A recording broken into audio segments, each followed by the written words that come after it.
Hey there. Welcome to a deep dive. So glad you're joining us today. Yes, welcome everyone. We really appreciate you spending some time with us. And hey, we'd be really glad if you like and subscribe us wherever you're tuning in. It definitely helps us keep doing these. It really does. So today we're digging into something, well, seemingly small in the IELTS speaking test, but it actually makes a massive difference. We're talking about how you start your answers. Yes. Those crucial first few seconds. Exactly. You might be worrying about, complex grammar later on, but what you say right at the beginning, incredibly powerful. Absolutely. It really sets the tone, doesn't it? It signals right away how you're tackling the question, how comfortable you are. And we've actually been looking into this, haven't we? We have. We analyzed how the real high flyers, the band's 7, 8, and 9 candidates, how they consistently kick off their answers. Across different question types, which is key. Yes, that's the interesting part. And the big takeaway, the sort of surprising thing we found, is that it's not just one size fits all. No, not at all. The top performers, they actually tailor their opening depending on the kind of question they get. It's strategic. It shows they've understood, they're confident, and they have immediate control of the language needed for that specific question. It's like having the right key for the right lock, as you said before we started. That's a good way to put it. Opens the door much more smoothly. Right. And the great news for you listening is, well, you can learn these keys. Definitely. They're learnable strategies. So we're going to walk you through the most effective opening phrases, the strategies we saw again and again based on this analysis, things you can start practicing, like today. Stay with us until the end to learn these things. Yeah, lots of practical tips coming up. And just a quick mention, this deep dive is made by our YouTube channel, English in 5 Minutes with AI. Okay, so let's unpack this a bit. Yeah. The core idea, really, from looking at all these high-level responses, is that these candidates aren't just, randomly starting. They have structures ready, go-to phrases for different scenarios. And the examiner picks up on that immediately. Instantly. It's like a signal. Okay, this person gets it. They know how to handle this question. That's fascinating. So it's less about just having an answer and more about knowing how to frame the start properly for the question type. Precisely. It's about appropriacy from word one. So where should we begin? Which type first? Let's kick off with preference questions. The do you prefer coffee or tea type questions. Okay, yeah. How do the top scorers usually handle those? What we saw most often, very consistently actually, was a short, direct statement using a modal verb. A modal verb, like? Things like, I'd say I generally prefer, or maybe even simpler, I'd rather. Okay. So if it's, do you prefer reading books or watching movies? They might start, I'd say I generally prefer reading books. Exactly that. Our analysis showed roughly 37% of these high-level candidates open just like that. And why does that work so well? Well, it immediately states your preference. Clearly, confidently, before you even get into the why. Right, no beating around the bush. Exactly. Yeah. It's direct. It shows you understood a choice was needed. Cut straight to the point. Very efficient. Okay, directness and a modal verb for preferences. Got it. What about opinion questions then? The do you think ones. They can feel a bit broader. They can, yeah. And for those, we noticed candidates often start with a little conversational filler, something quite natural, like well or actually, just a small word. Yeah. And then right after that, they state their opinion clearly. Maybe, in my opinion, it really depends on, or just a simple, I think. Okay, so if the question is, say, do you think children should learn coding? They might go, well, actually, I think it's becoming quite essential. Exactly. That little well, or actually, just softens it, makes it sound less like a prepared speech, More like a real thought process. Precisely. Like you're genuinely considering it. And then bam, I think, or in my opinion, signals clearly. Here comes my viewpoint. It's a very smooth transition. Smooth and natural seems key. Okay, let's switch gears. What about past experience questions? The ones asking you to describe a time when something happened. Storytelling time. Right. For these, the absolute winner, the most effective opening, is a direct statement that recalls the specific event or time period. So really direct again. Yeah. We saw starts like, I remember last year, or, oh, it happened when, or even pinning it down like back in 2019. Wow. Is that very common? Extremely. Especially strong in Band 7. Answers over 60% started this way in the responses we looked at. 60%? Why is that so effective? Well, think about it. It instantly tells the examiner, 3 things. Okay. 1, you understood it needs a story. 2, You're shifting into that narrative mode. And 3, maybe the most important bit. Yeah. It strongly signals you're ready to use the right tense, usually past tenses. You're setting up the grammar correctly from the get-go. Ah, that's a brilliant point. Your opening flags the grammar you're about to use. Smart. It really is. Okay, following that logic, what about hypothetical questions? The if you could, or what would you do if? Types. They're not real, they're imagined. Exactly. Yeah. They're different, and the grammar, like you just said, is absolutely crucial. So what's the pattern there?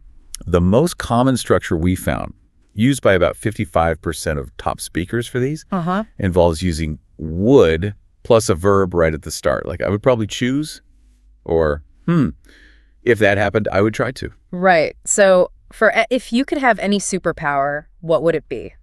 A good start would be, oh, I think I would probably choose. Perfect. Using would correctly right from the beginning is essential. It immediately shows the examiner you understand you're talking about something unreal, imagined. It signals the conditionality. Exactly. Nailing that grammatical signal early demonstrates accuracy, appropriacy, shows you're really thinking about the language the question demands. Thinking about the required language that seems like a recurring practical tip. Okay, what about those questions, often in part 3, where maybe the answer isn't simple?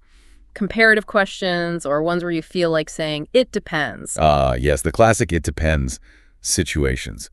Well, that phrase itself, it depends, is actually incredibly useful. Really? Just saying, it depends. Yeah.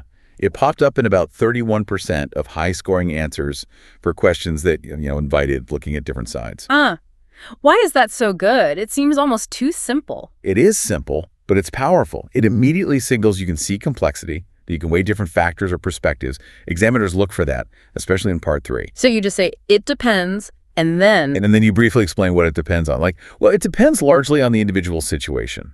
Or I'd say it depends on the specific context. Okay. And you mentioned if earlier. That's super useful here, too, if you look at it this way. Or if the person is older. It shows nuanced thinking. So it depends unlocks that ability to discuss nuance. Interesting. Okay, let's rewind back to the start of the test. Simple part 1 questions, basic stuff, right? Where do you live? What's your job? Right. And this is where, honestly, some people try too hard. Oh, how so? The analysis was really clear on this. For part 1, the absolute best approach is just keep it super simple, very direct. Like, right. I live in Manchester, or I work as a teacher, or I study economics at it. Just straight facts. Really? That feels almost too basic. Maybe, but the data doesn't lie. Over 65% of bands 8 and 9 students did exactly that. Oh. Direct clarity is what's valued most in part 1. Honestly, one of the biggest errors we saw lower down the bands was using really complex openings for these simple cautions. Trying to impress too early. Exactly. Think about it. If you met someone new, how would you answer, what do you do? You just say it. Yeah, probably just, oh. That natural, straightforward approach. That's what the examiner wants in part 1. You can add a little more detail after that clear opening, but start simple. Be natural, be direct for part 1. Makes sense. Okay, let's jump back to the more complex and deeper part 3 questions, the ones that need analysis. Right. For those part 3 questions, asking for discussion or analysis of broader issues, the best openings often include a short phrase acknowledging the question needs a bit of thought. Like what kind of phrase? Things like, that's an interesting question. Or, ooh, that's quite a tough one, actually. So you kind of acknowledge the difficulty before you dive in. Precisely. About 46% of the top scorers used openings like this.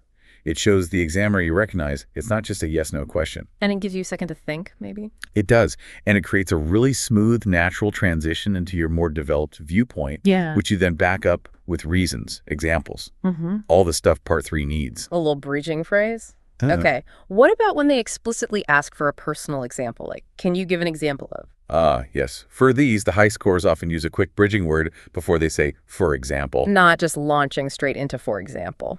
Right. More like, certainly, for example, or sure, for example, or even, actually, yeah, for example. Adding that little conversational cushion first? Exactly. We saw that in about 39% of successful answers. And it just sounds so much more natural, doesn't it? It does, yeah. Think about that coffee shop chat again.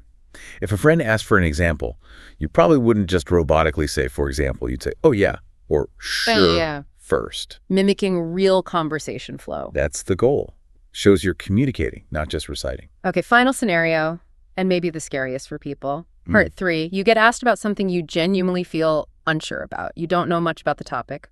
What then? This is so important. Okay, first, what not to do. Right. Absolutely do not say, I have no idea, or skip, or next question. That's a dead end. Why? Because the test isn't really about your knowledge of, say, economics or environmental policy.